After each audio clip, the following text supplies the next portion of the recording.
That Kevin Show with Kevin McCullough. Welcome back to Times Square. Kevin McCullough, very glad to have you with us. Well, she's no mystery around here. She's been one of our more oft-repeated guests. She's actually been with us, I think, a total of 3 times in the first year plus that Kevin Show has been on the air, which is that's a high frequency. Most of the guests have just been on once.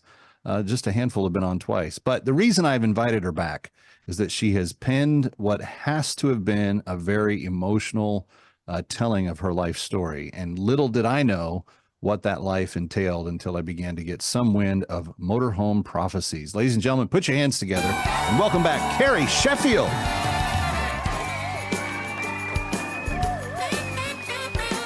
Hello, lady. Hey, Kevin. Thank you for having me. And of course, I love coming on your show, and I'm honored to be here today. Well, we're honored to have you back tonight.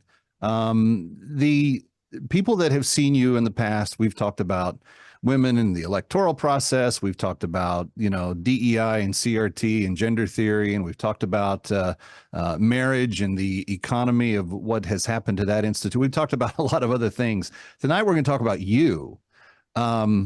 Your book is out. You're holding one of the first copies printed yet today in your hands right now. What was the premise rather, for telling this story? And the title, even, it kind of, it draws you in right away. There's a mystery here. What is Motorhome Prophecies?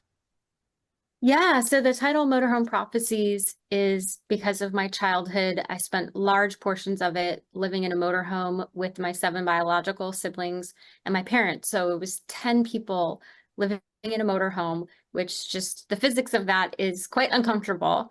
But, some people say, and living off the grid, that can be charming. There can be charms to motorhome life, but this was done in a very abusive way.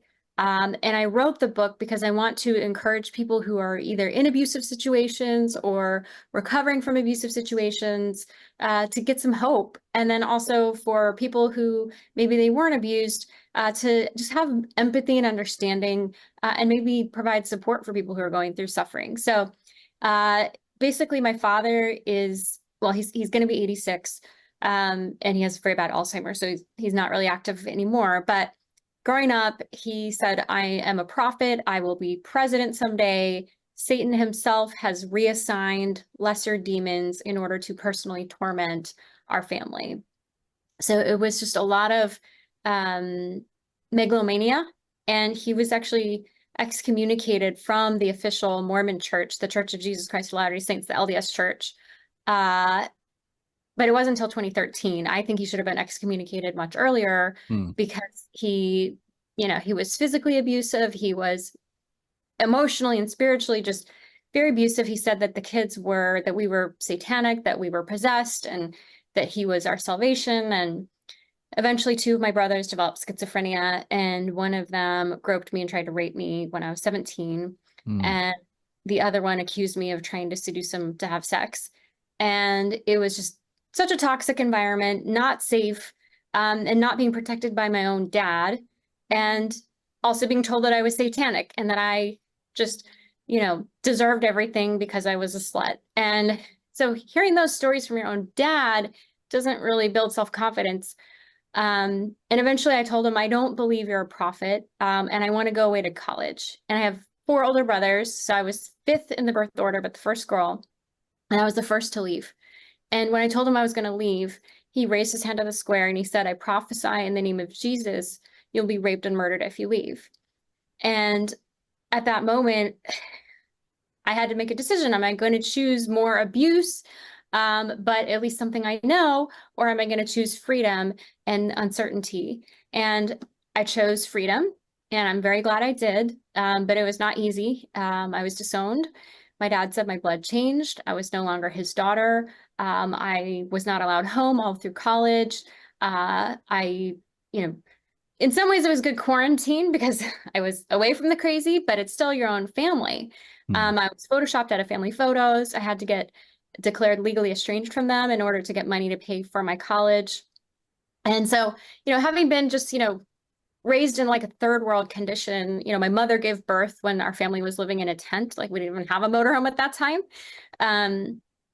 It was weird to come out of a feral cat situation and try to learn the nuances of college and work. And well, I want to pause you there, because the Carrie Sheffield that I know, that I have had a media and colleagueship with for, I don't know, 10, 15 years here, I would have never have guessed that any of that was in your background. I mean, you're a Harvard graduate. You worked on Wall Street. You've had such success on so many levels.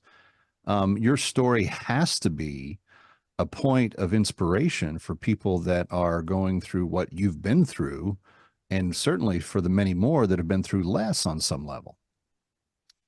Well, that's my hope. And yeah, like I think, well, then here was the dark side of pushing. So yes, I got a full tuition scholarship to Harvard. This is, I call this book, I call it my anti-resume. So yes, there's the resume of like, yeah, Harvard master's, full tuition scholarship, check. Getting to work at Goldman Sachs, working at Moody's Investor Service on Wall Street, check. Getting to work in media, going on all these big talk shows like Fox News Prime Time and MSNBC and Bill Maher Show, reaching millions of people, getting millions of impact on social media, check. Like that's all the resume stuff. But unfortunately, because I had not processed the trauma and the anger that I felt deep rage toward my father. Sure. And it was actually motivating my achievement, because I would tell myself, oh, I'm getting raped and murdered. How about I get a full tuition scholarship to Harvard? How about I do this? Like I'm leaving my dad in the dust with each achievement. This is not a healthy motivation. And eventually it all collapsed. And I was hospitalized with really, really bad fibromyalgia in 2019, multiple times. And that was kind of a wake-up call of like, you need to forgive your dad. This is not okay. So in some ways, I'm kind of like an anti-hero. So yes, people say I'm inspiring, but it's more like I tried a lot of other really horrible coping mechanisms. And that's my anti-resume. The book is an anti-resume book.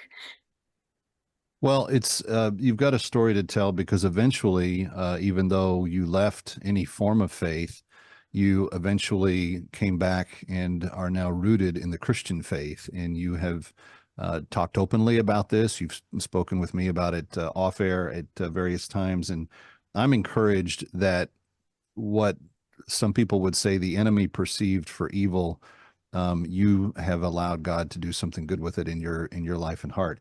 But friends, those of you watching, I want you to go get the Motorhome Prophecies. It's available now. You can get it on Amazon, Barnes & Noble, any place you get your books. Amazon, Motorhome Prophecies by Carrie Sheffield.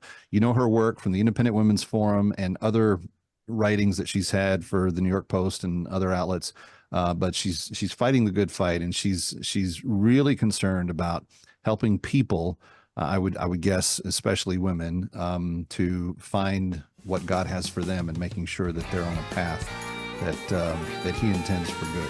We've got a lot to yet get to with Carrie. Stay with us. It's Kevin McCullough. It's live from Times Square. Stick around for more of That Kevin next. That Kevin Show with Kevin McCullough.